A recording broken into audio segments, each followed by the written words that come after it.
नमस्कार दोस्तों, आज हम बात करने वाले हैं वेरिकोसील में असरदार डाइट के बारे में। कौन सा वो सीक्रेट है, कौन सा वो राज है जो भारत होम्योपैथी के डॉक्टर्स अपने पेशेंट्स को देते हैं और जिससे उनकी बीमारी को कंट्रोल करने में, कम करने में, सुधार करने में बहुत ही ज़्यादा असर देखने को मिलता है। आज हम बात करने वाले हैं उसी के बारे में काफ़ी डिटेल में।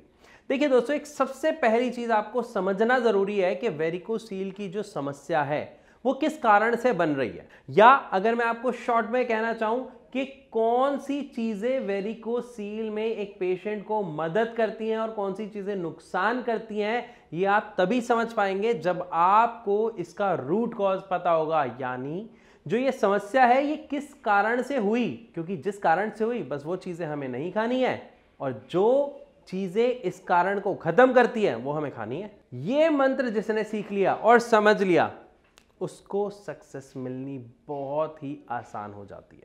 तो सबसे पहली बात, जो वेरिकोसील है, समस्या है क्यों आती है? जवाब है कॉन्स्टिपेशन। आपकी पेट से यह समस्या शुरू होती है। जी हाँ, शायद हो सकता है आप जान के हैरान रह गए हो, सुन के हैरान रह गए हो, क्योंकि पेट की समस्या को तो हम कभी कुछ समझते ही नहीं, बहुत जल्दी इग्नोर कर देते हैं। डाइजेशन नहीं हो रहा है या हम ओवर ईट कर रहे हैं, हमें पेट में दर्द रहता है, हम इनो ले लेते हैं, गैसोफास्ट ले लेते हैं, या और भी बहुत सारे प्रोडक्ट्स हैं, हम कुछ भी ले लेते हैं और पेट की समस्या को अनदेखा कर देते हैं। लेकिन जब यह समस्या काफी लंबे अरसे तक चलती रहती है और इसी तरीके से कोई व्यक्ति इसे अनदेखा करता है तो वेरिकोसील जैसी समस्या का सामना उसे करना पड़ता है।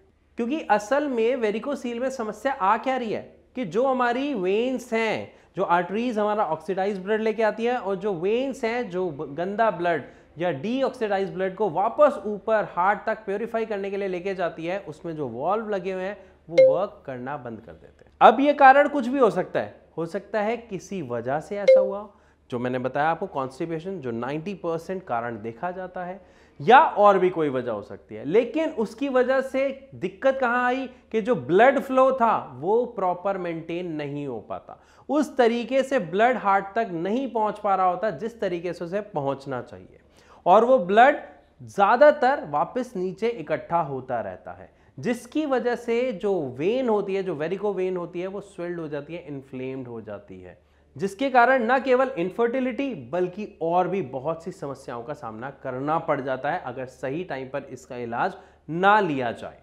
यहां पर एक चीज का आप खासा ध्यान रखें कि सर्जरी इसका सही इलाज नहीं है। जानना चाहते हैं क्यों, तो बाकी वीडियो बनी हुई है, आप उस पर सर्च कर सकते हैं, देख सकते हैं। अभी हम बात कर रहे थे डाइट के ऊपर। सिर्फ ये आपको जो समझाया ये इसीलिए जरूरी था कि आप समझ पाए इसका कारण क्या है। तो अगर हमें वेरिकोसील की समस्या को ठीक करना है तो हमें क्या करना होगा, हमें कैसी डाइट लेनी होगी जो हमारी कॉन्स्टिपेशन को खत्म करे, जो हमारे डाइजेशन को स्ट्रांग बनाए। और ऐसी क्या चीजें हैं, आपको ज्यादातर चीजें पता हैं, लेकिन उन चीजों में कुछ चीजों का खासा ध्यान रखना है जो मैं अब आपको बता रहा हूं। सबसे पहली चीज, सबसे ज्यादा हम सुनते हैं कि वेरिकोसील के पेशेंट को लहसुन खाना चाहिए, है ना, सुबह उठते ही लहसुन खाना चाहिए, बहुत असरदार है। यस है, लेकिन क्यों है? क्योंकि लहसुन के अंदर दो सबसे असरदार क्वालिटी होती है। पहला कि ये आपके खून को पतला करता है, जिसकी वजह से उसका जो फ्लो है वो बहुत अच्छा होता है। दूसरा, इसके अंदर एंटी इन्फ्लामेटरी गुण होते हैं, यानी जो आपकी सूजन हो रही है उस सूजन में कमी लाता है, उसे कंट्रोल करता है, उसे ठीक करता है। इसके अलावा वो सारी चीजें जिसमें फाइबर बहुत ज्यादा मात्रा में है, वो सब एक वेरिकोसील के पेशेंट के लिए, एक नॉर्मल व्यक्ति के लिए बहुत ही असरदार चीज है उसके डाइजेशन और उसके कॉन्स्टिपेशन को ठीक करने के लिए।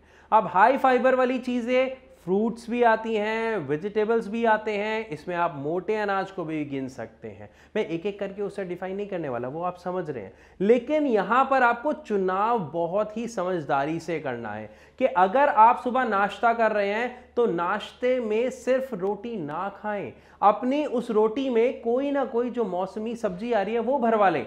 पराठों को बिल्कुल अवॉइड करें, एक्स्ट्रा ऑयल नहीं चाहिए, हमारे डाइजेस्टिव सिस्टम को उसकी जरूरत ही नहीं होती, वो तो सिर्फ जीभ को जरूरत होती है टेस्ट के लिए। तो उस टेस्ट को अवॉइड करें, रोटी पर फोकस करें, और रोटी खाली नहीं खानी, रोटी में आपको कोई भी सब्जी, जैसे अभी गाजर आ रही है, मूली आ रही है, तो आप इन सबको भरवा के रोटी सिखाएं। उससे क्या होगा, रोटी के साथ आपकी जो वेजिटेबल जा रही है तो फाइबर का अमाउंट बढ़ गया आपके खाने में। इसी के साथ अगर मान लीजिए आप दलिया प्रेफर करते हैं, खिचड़ी प्रेफर करते हैं मॉर्निंग में बहुत सारे लोग, तो वो दलिया नॉर्मल ना खाएं, वो मल्टीग्रेन दलिया खाएं। मोटे अनाज सुना है, आप सब जानते हैं, तो मोटे अनाज का दलिया खाएं। ये मार्केट में बना हुआ भी मिल जाता है या फिर आप अपना खुद का पिसवा सकते हैं। मोटे अनाज के दलिए से सबसे बड़ा फायदा क्या होगा, 100% फाइबर का फायदा, डाइजेशन इजी स्मूथ हो जाता है और जो आपकी कॉन्स्टिपेशन की प्रॉब्लम है वो खत्म सिर्फ 3 से 4 दिनों में होती हुई आपको दिखने लग जाती है, चाहे वो कितनी भी पुरानी हो। क्यों? क्योंकि अब तक जो आप अपनी प्लेट में परोस रहे थे वो सही डाइट नहीं थी, लेकिन अब जो आप सुन रहे हैं, जो आप सीख रहे हैं, जो आप डिसीजन ले रहे हैं, वो एक राइट डिसीजन है जिससे आप अपनी खुद की समस्या पहले ही खत्म कर रहे हैं। और अगर आपके परिवार में ये डाइट सारे लोग लेने लग जाते हैं, न केवल कॉन्स्टिपेशन, डायबिटीज, वेरिकोसील, बल्कि बहुत सी बड़ी बड़ी बीमारियों से बचा जा सकता है अगर डाइट सही है। इसी तरीके से अगर हम बात करते हैं लंच की या डिनर की, जिसमें आप दबा के रोटियां खा रहे हैं, राइस खा रहे हैं, इट्स ओके।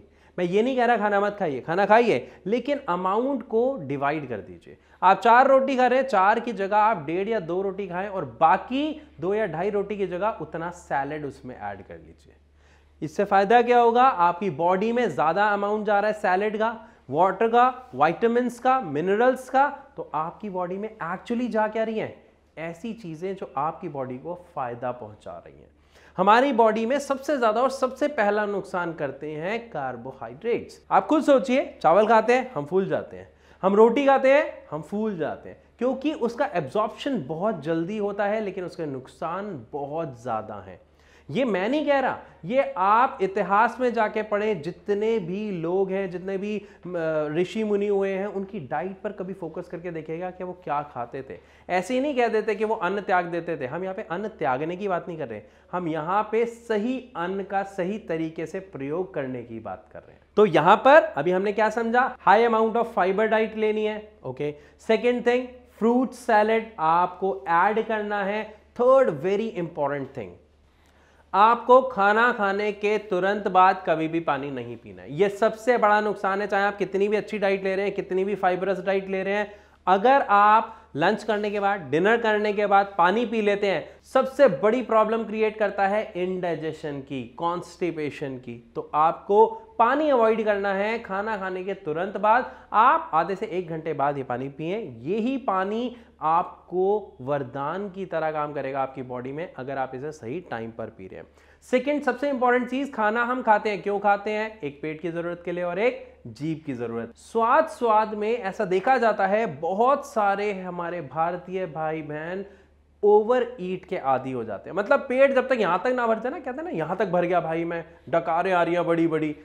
जो व्यक्ति इस तरीके से खाना खाता है, ध्यान रखिएगा, वो बीमारियों को खुद न्योता दे रहा है, क्योंकि आपकी बॉडी के काम करने का एक लेवल होता है। और ये सोचिए, काम तो वो तब करेंगे ना जब उसके पास टाइम होगा। अब हमने खा लिया, यहां तक डिनर किया, सो गए, तो बॉडी क्या पूरी रात काम कर रही है? नहीं। इसीलिए पेट खराब होना, इंडाइजेशन होना, गैस होना, कॉन्स्टिपेशन होना, आप देखेंगे ऐसे लोगों को ये प्रॉब्लम अक्सर बनी रहती है, पेट फूला हुआ और टाइट रहता है। तो ओवर ईट को अवॉइड करें, चाहे सुबह, चाहे दोपहर, चाहे रात की बात हो। आप थोड़ा थोड़ा करके खाएं। इसीलिए बड़े बूढ़े भी एक बात कहते हैं कि अपनी भूख से आधा खाएं, या कम से कम 1 रोटी का गैप जरूर रखें, या 1 रोटी कम खाएं। इसका फायदा आपको पहले ही 3 दिन में देखने को मिल जाएगा। कोशिश करें, शुरुआत में हो सकता है बहुत सारे लोगों को जिनको आदत होती है, उनको ये फील होने लग जाता है मेरा तो पेट ही नहीं भरा, मैं तो भूखा हूं, मुझे नींद नहीं आ रही, मेरा काम में मन नहीं लग रहा। तो ध्यान रखिएगा, ये शुरुआत के कुछ समय में ही आपको दिक्कत आएगी, लेकिन अगर आपने ये आदत डाल ली तो आप बहुत सारी बीमारियों से बचे रहेंगे। एंड द बेस्ट पार्ट, आप फिट रहेंगे, जो हर व्यक्ति रहना चाहता है। इसी के साथ कुछ इंपॉर्टेंट चीजें और, अक्सर ब्रेकफास्ट और लंच के बीच में हमें भूख लगती है। शाम को डिनर से पहले और लंच के बाद का जो टाइम होता है उसमें हमें भूख लगती है, जिसमें बहुत सारे लोग ब्रेड पकौड़ा, समोसे, मोमोज, चाउमीन प्रेफर करते हैं। ये जहर है, बिल्कुल ना खाएं। इस बीच के टाइम में आप कोशिश करें पॉपकॉर्न, ओट्स, ऐसी चीजों को प्रेफर करें जो आपको पावर दे रही है, फुल ऑफ फाइबर है और द बेस्ट पार्ट, नुकसान नहीं पहुंचा रही। और अभी के मौसम में सबसे मजेदार बात, इतनी सारी चीजें मार्केट में अवेलेबल होती हैं जो एज अ सैलेड आप खा सकते हो। गाजर है, मूली है, कच्चे मटर, कुछ लोगों को पेट में दर्द हो जाता है तो ज्यादा ना खाएं। इवन गोभी मैंने देखा है कई लोग कच्ची थोड़ी थोड़ी खाते हैं। तो एज अ सैलेड आपके पास बहुत सारी चीजें होती हैं जिसको आप ले सकते हैं। तो कोशिश करें ज्यादा से ज्यादा फाइबर ऐड करें। और स्प्राउट्स तो वरदान है। अगर आप सुबह नाश्ते में स्प्राउट्स लेते हो, चाहे हो सकता है वो मूंग दाल के आप जो अंकुर निकाल के खाते हैं वो खा लीजिए, चने को अगर आप उबाल के खा सकते हैं, उसके अंकुर निकाल के खा सकते हैं वो खा लीजिए। ये वरदान माना जाता है एक आम व्यक्ति के लिए भी, साथ में जिसको वेरिकोसील की समस्या है, कॉन्स्टिपेशन की समस्या है, इवन जिनको शुगर तक की समस्या होती है, उनके लिए ये वरदान है। इसमें एनर्जी भरपूर होती है, प्रोटीन फुल होता है, कार्ब्स बहुत कम होते हैं, तो वरदान हो गया ना। सो आई होप इस पूरी वीडियो में आपको बहुत अच्छे से समझ आया है कि एक वेरिकोसील के पेशेंट के लिए, इवन एक नॉर्मल व्यक्ति के लिए जो बेस्ट डाइट होती है वो क्या होती है और हमें क्या लेना चाहिए और अवॉइड क्या करना चाहिए। ये मैंने थोड़ा सा नहीं बताया, मैं ऐड ऑन कर देता हूं। कोशिश करें अगर आप नॉन वेजिटेरियन हैं तो spicy oily non veg avoid करें। अगर फिर भी बहुत ज्यादा क्रेविंग होती है तो थोड़ा बहुत खा सकते हैं, लेकिन अवॉइड करें। हाँ, अगर आप बॉइल्ड चिकन खाते हैं तो वो कंपैरेटिवली बहुत इफेक्टिव होता है, जो आपको प्रोटीन का अमाउंट ज्यादा देता है बाकी चीजों से। साथ ही अगर आप फिश खाते हैं तो वो भी बेनिफिशियल है, अगर आप बॉइल्ड एग्स खा रहे हैं वो भी बेनिफिशियल है, लेकिन रेड मीट अवॉइड करें, जो ज्यादातर ऐसा देखा जाता है, वैसे इंडिया में नहीं खाया जाता है, बट फिर भी अगर आप खाते हैं तो उसे अवॉइड करें। रीजन समझना बहुत जरूरी है, क्योंकि उसे डाइजेस्ट करना बहुत मुश्किल है। हमारा डाइजेस्टिव सिस्टम रेड मीट को इजीली, बल्कि सच बताऊं तो किसी भी नॉनवेज को डाइजेस्ट करने में उससे बहुत ज्यादा एफर्ट्स लगाने पड़ते हैं। इसीलिए कोशिश करें कि नॉनवेज अवॉइड करें, लेकिन अगर आप खाते हैं तो किस तरीके से खाना है ये मैंने आपको बता दिया है।